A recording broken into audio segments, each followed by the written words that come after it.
रोईंगपटू दत्तू भोकनळ देखील सरकारी नोकरीच्या अद्यापही प्रतीक्षेमध्येच आहे। दत्तू भोकनळ सरकारच्या विरोधात कोर्टामध्ये जाण्याच्या तयारीत असून 2017 पासून नोकरी दिली जात नसल्याचा आरोप दत्तू भोकनळने केलेला आहे। नाशिकच्या मध्यवर्ती कारागृहाच्या प्रवेशद्वारासमोरील चंदन वृक्षाची चोरी झाल्याची घटना घडली। कारागृह पोलिसांच्या 24 तास पहारा असताना ही चोरी झाली आहे। या प्रकरणी नाशिक रोड पोलीस स्टेशनमध्ये आता गुन्हा दाखल करण्यात आलेला आहे। मुंबई विद्यापीठ पदवीधर सिनेट निवडणुकीमध्ये युवासेनेच्या उमेदवारांनी एकतर्फी विजय मिळवल्याबद्दल युवासेना कॉलेज कक्ष जळगाव तर्फे जल्लोष करण्यात आला। युवासेनेने मोठा मोदी जेठा महाविद्यालयाच्या समोर आतिषबाजी करत ढोल ताशांच्या गजरामध्ये आपला आनंदोत्सव साजरा केलेला आहे।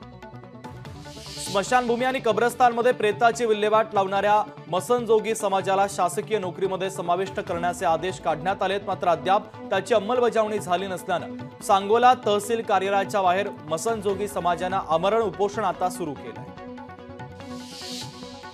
लातूर जिल्ह्यातील किल्लारी येथे भूकंपाच्या घटनेला आज 31 वर्ष पूर्ण झाले आहेत। त्यामध्ये मृत्यू पावलेल्या लोकांना आज किल्लारी येथील स्मृतिस्तंभाला पुष्पचक्र अर्पण करून श्रद्धांजली वाहण्यात आली। तसंच पोलिसांकडून हवेमध्ये फैरी झाडत शोक सलामी देऊन मानवंदना देण्यात आलेली आहे।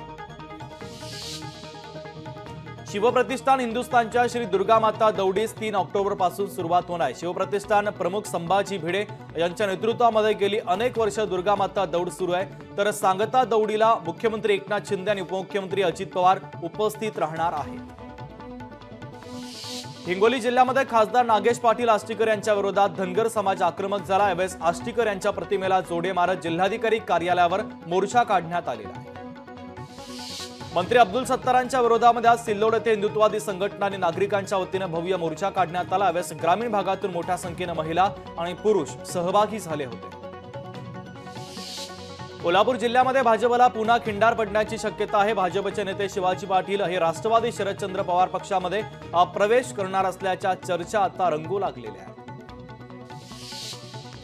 राज्य सरकारच्या वतीने शेतकऱ्यांना अनुदानाच्या वितरणास आता सुरुवात झाली। पहिल्या टप्प्यात 2399 कोटींचं अनुदान देण्यात आलंय।